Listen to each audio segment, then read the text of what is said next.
我哋一齊通過短視頻學廣東話。今日帶大家去德國嘅特里爾一日遊，由盧森堡嘅市中心坐火車去特里爾只需要1個鐘。第一個景點係特里爾嘅地標，之後我發現隔籬有一間博物館，因為佢唔喺我嘅行程入面，所以猶豫咗一陣，最後決定入去。之後去咗2個教堂，雖然佢哋喺兩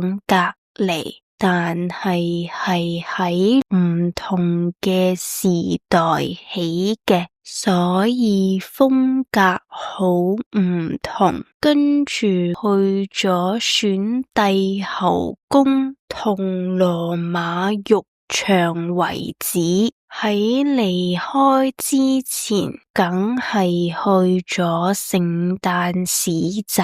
今日就到呢度，我哋下次見。